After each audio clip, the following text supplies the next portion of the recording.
So yeah, that wasn't just a skit. NVIDIA actually flew me out to California, and I don't think we've ever shown real life in a video before, but here's a picture of their beautiful headquarters. And now, RTX. So everything I'm about to show you is footage from their RTX 2080 Ti machine. They literally teamed up with Microsoft and Mojang to modify the game's engine and allow for insane visuals. Besides a really good meme, RTX is NVIDIA's new ray tracing technology, and it can make games like Minecraft look incredible. The change is so drastic, it feels like I'm playing a completely different game. Because this isn't something you can accomplish with regular shaders, this is way beyond that. I spent a lot of time just flying around in the world and admiring their setup. And as you can see, I remained very mature while demoing this with NVIDIA. But in all seriousness, it was a lot of fun to discuss all this stuff with them, and I almost wish I recorded the conversation I had with one of the engineers behind this, because we covered a lot of ground and it was actually really insightful.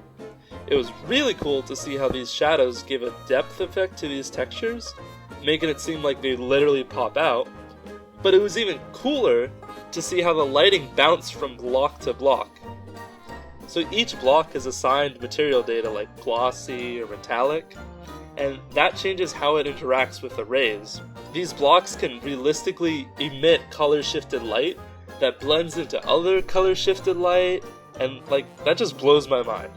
Something that really took me off guard is that when you transition from a dark environment to a bright one, the screen adjusts the lighting as if your eyes were dilated like in real life.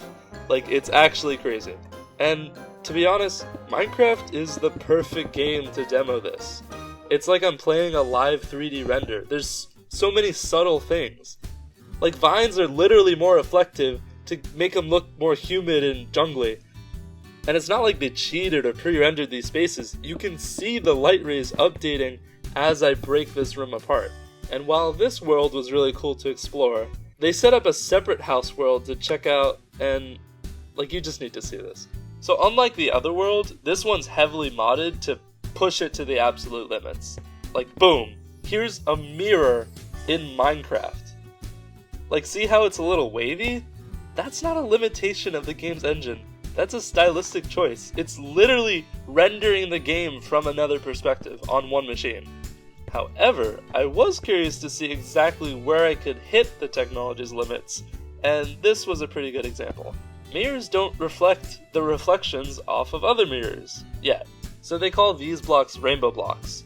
And not only do they give off light, but each individual pixel on the block is giving off its own unique light. Now that's cool, but the garage is the part of the house that legitimately looks like real life.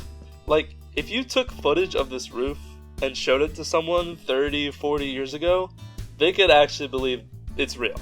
In Minecraft of all games, Minecraft, the game that's famous for having some of the worst 3D graphics in recent years. I know I'm bouncing around a lot, but there's so many cool things to talk about. These lighting blocks can make the entire room shift color. It literally affects the appearance of every other block in the room. Kinda like how color-shifted lights change how stuff looks in real life. There's something sort of magical about ray tracing that makes me feel like a kid again. Because it's exciting to have new things to try in Minecraft. It really opens up a whole new dimension to building. I was experimenting with RGB lights, like the ones in the screen you're watching this video on, and it was super rewarding to see how, with all three colors, it gave off a true light, and while red and blue realistically created a purple hue. And I'm no color scientist or pixel engineer by any means, but I can appreciate that. The attention to detail was so satisfying, and I honestly could have spent hours messing with everything. Personally, I'm really excited for the future of ray tracing, and I was told they were working on a public version of this as a game-ready driver, so keep an eye out for that if that interests you and you have the hardware to run it. And so, that was RTX. Bottom line, ray tracing in Minecraft is bonkers. But what do you guys think? We don't usually make videos like this, so we'd love to hear from you all. This is Alex signing off. Thanks for watching.